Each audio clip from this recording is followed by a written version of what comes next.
उत्तर प्रदेश के cough syrup तस्करी कांड में जांच कर रही एसटीएफ ने अभिषेक शर्मा और शुभम शर्मा नाम के 2 आरोपियों को गिरफ्तार कर लिया। पुलिस के मुताबिक पकड़े गए दोनों आरोपी सहारनपुर के रहने वाले हैं और सगे भाई हैं और पुलिस के मुताबिक दोनों कोडीन की मिलावट वाले कफ सिरप का अवैध रूप से स्टॉक रखते थे। दोनों की गिरफ्तारी लखनऊ के आलमबाग इलाके से की गई। सूत्रों के मुताबिक गिरफ्तार किए गए अभिषेक शर्मा और शुभम शर्मा के पास से 2 मोबाइल फोन, बैंक खातों की पासबुक, नकली बिल और फर्जी मेडिकल फर्मों से जुड़े दस्तावेज बरामद किए गए। सूत्रों के मुताबिक जांच में यह जानकारी भी सामने आई कि अभिषेक साल 2019 से सहारनपुर में जीआर ट्रेडिंग कंपनी में काम करता था। जीआर कंपनी पर कफ सिरप तस्करी कांड में शामिल होने का आरोप लगाया गया। मतलब एसटीएफ ने कफ सिरप तस्करी कांड के उन मोहरों को पकड़ लिया जिनके जरिए इस पूरे घोटाले के मास्टरमाइंड तक पहुंचा जा सकता है, ऐसा दावा है।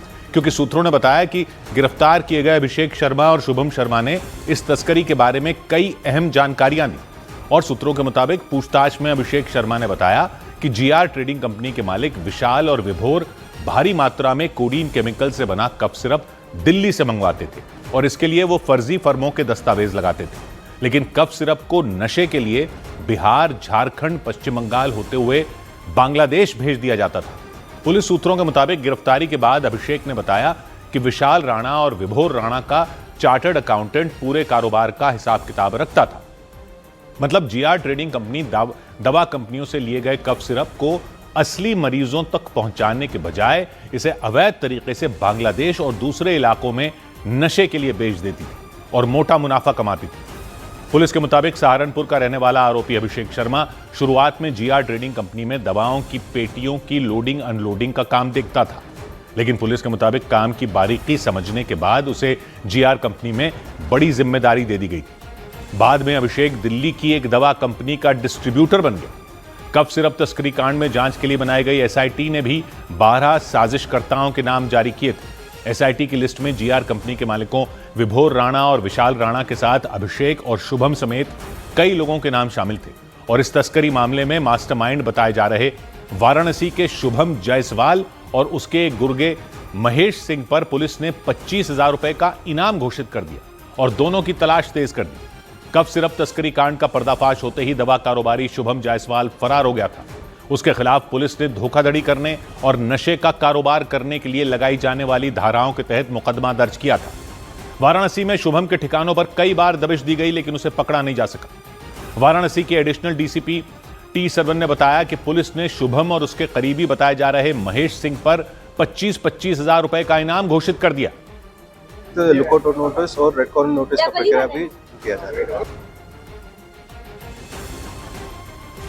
वाराणसी के रोहिनिया इलाके में महेश सिंह के गोदाम से ही करीब 2 करोड़ की कीमत के बैन किए हुए कफ सिरप की खेप मिली थी और उस छापेमारी के करीब 20 दिन बाद रामनगर इलाके से भी एक गोदाम में छिपाकर रखी गई कफ सिरप की खेप बरामद की गई थी। पुलिस जांच में पता चला कि दोनों गोदाम शुभम जायसवाल के करीबियों के ही हैं और एक बड़ी प्लानिंग के तहत कफ सिरप को अलग अलग खेप में दोनों जगहों पर छिपाया गया था।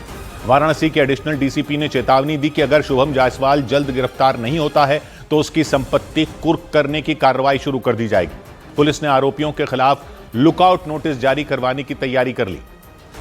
इसके अतिरिक्त लुकआउट नोटिस और रेड कॉर्नर नोटिस का प्रक्रिया भी चालू किया जा रहा है।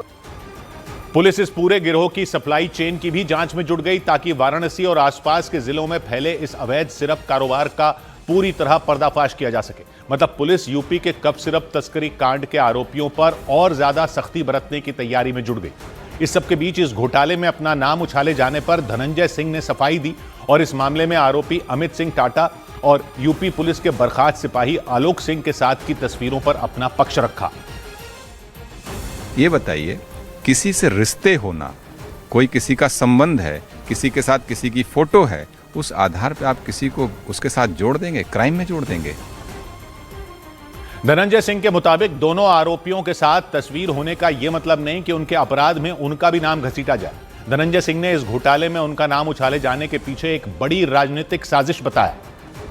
उधर राजस्थान के हनुमानगढ़ में एथेनॉल फैक्ट्री के विरोध में भड़की हिंसा के बाद सियासी घमासान छिड़ गया। हिंसा के बाद हुई किसान सभा में शामिल होने जा रहे कांग्रेस के नेताओं और कार्यकर्ताओं को पुलिस ने रोक दिया और कांग्रेस के विधायक रुपिंदर सिंह कुन्नर समेत कई लोगों को हिरासत में ले लिया। पुलिस ने सभी को गाड़ी में बैठाकर थाने भेज दिया। उनके हिरासत में लिए जाने से पहले वहां खूब हंगामा हुआ। विधायक रुपिंदर सिंह कुन्नर अपने समर्थकों के साथ गुस्से में सड़क पर आगे बढ़ते दिखे। सरकार का जो रवैया है वो एक लोकतंत्र का रवैया नहीं है, एक धक्काशाही तानाशाही का रवैया। इस दौरान उनके समर्थक लगातार नारेबाजी करते नजर आए। हालांकि उनके थोड़ी दूर आगे बढ़ते ही भारी संख्या में तैनात पुलिस वालों ने कांग्रेस के नेताओं और कार्यकर्ताओं को रोक दिया और उनसे वहां से लौटने की अपील की।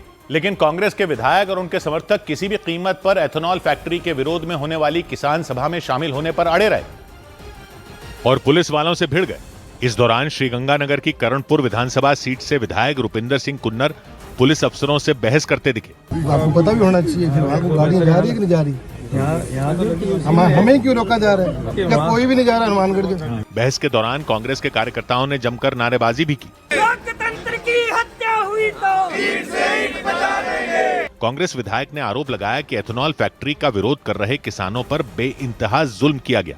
तो 1.5 साल में किसानों को झूठे मुकदमे किए गए, उनको झूठे मुकदमे में फंसाया गया। काफी देर तक कांग्रेस कार्यकर्ताओं और पुलिस के बीच सड़क पर रस्साकशी चलती रही, क्योंकि कांग्रेस कार्यकर्ता हर हाल में आगे बढ़ने की कोशिश करते रहे, जबकि पुलिस वाले उनके सामने किसी दीवार की तरह डटे रहे। गहमा गहमी के बीच कांग्रेस विधायक ने अपने समर्थकों के साथ मिलकर पुलिस की बैरिकेडिंग को गिरा दिया और उस पर चढ़कर आगे बढ़ते दिखे। बैरिकेडिंग के दूसरी तरफ मौजूद पुलिस वालों ने उन्हें रोकने की कोशिश की, लेकिन वो कामयाब नहीं हो सके। हालांकि थोड़ी ही दूर जाने के बाद उन्हें दोबारा रोका गया और हिरासत में ले लिया गया। हनुमानगढ़ में एथेनॉल फैक्ट्री के विरोध में हुई हिंसा और कांग्रेस के प्रदर्शन पर राजस्थान के कृषि मंत्री ने नाराजगी जताई। हिंसक हो जाना बिल्कुल और उसको समर्थन दे देना ये ठीक नहीं है। किरोड़ी लाल मीणा ने भरोसा दिया कि सरकार किसानों की हर मांग को सुनने के लिए तैयार है, लेकिन कृषि मंत्री ने यह भी चेतावनी दे दी कि किसी को भी कानून व्यवस्था बिगाड़ने और हिंसा करने की इजाजत हरगिज नहीं दी जा सकती। इससे एक रोज पहले हनुमानगढ़ के राठीखेड़ा गांव में बन रही एथेनॉल फैक्ट्री का विरोध कर रहे किसान बुरी तरह भड़क गए और उन्होंने बवाल कर दिया था। कुछ प्रदर्शनकारी एथेनॉल फैक्ट्री की दीवार तोड़कर अंदर घुस गए थे। वहां पर उन्होंने तोड़फोड़ और आगजनी की थी, गाड़ियों को तोड़ दिया था। अंदर घुसे प्रदर्शनकारियों ने एथेनॉल फैक्ट्री के ऑफिस में भी आग लगा दी थी। पुलिस के मुताबिक उपद्रवियों ने पुलिस टीम पर भी हमला किया था। हनुमानगढ़ के एसपी हरिशंकर ने उपद्रवियों की पहचान कर सख्त कार्रवाई की बात कही। वहां अंदर तोड़फोड़ भी की है, हमारे द्वारा विधिवत कार्रवाई की जा रही है और जिन्होंने भी कानून तोड़ा है उनके खिलाफ सख्त कार्रवाई की जाए। पुलिस के मुताबिक प्रदर्शनकारियों के हमले में 5 पुलिसकर्मी घायल हो गए थे और पुलिस की कई गाड़ियों में बुरी तरह तोड़फोड़ की गई थी। एथेनॉल फैक्ट्री की दीवार तोड़ने से पहले किसानों ने महापंचायत भी की थी और यह मांग की थी कि उनके इलाके में एथेनॉल फैक्ट्री हरगिज नहीं लगनी चाहिए। यानी राठीखेड़ा गांव के किसान किसी भी कीमत पर वहां फैक्ट्री बनने नहीं देना चाहते। राठीखेड़ा गांव में पिछले साल फैक्ट्री का भूमि पूजन हुआ था। जुलाई में कंपनी ने फैक्ट्री के लिए बाउंड्री वॉल बनवानी शुरू की थी, लेकिन गांव वालों ने प्रदूषण बढ़ने का आरोप लगाकर विरोध शुरू कर दिया था। करीब 1 साल तक फैक्ट्री के खिलाफ धरना प्रदर्शन चलता रहा। इस दौरान कई पुलिस वालों ने प्रदर्शनकारियों को धरना स्थल से हटाया और फैक्ट्री का काम शुरू करवाया, लेकिन किसानों का गुस्सा प्रशासन के खिलाफ बढ़ता चला गया और एक बड़े विद्रोह के रूप में सामने आ गया। फैक्ट्री का काम बंद करवाने के लिए किसानों ने टिब्बी तहसील के एसडीएम ऑफिस के सामने एक बड़ी सभा की, लेकिन शाम करीब 4 बजे गुस्साए किसानों ने ट्रैक्टर से फैक्ट्री की दीवार तोड़ दी और बवाल शुरू कर दिया। आरोप लगाया गया कि पुलिस वाले हालात संभालने पहुंचे तो उनसे भी झड़प की गई।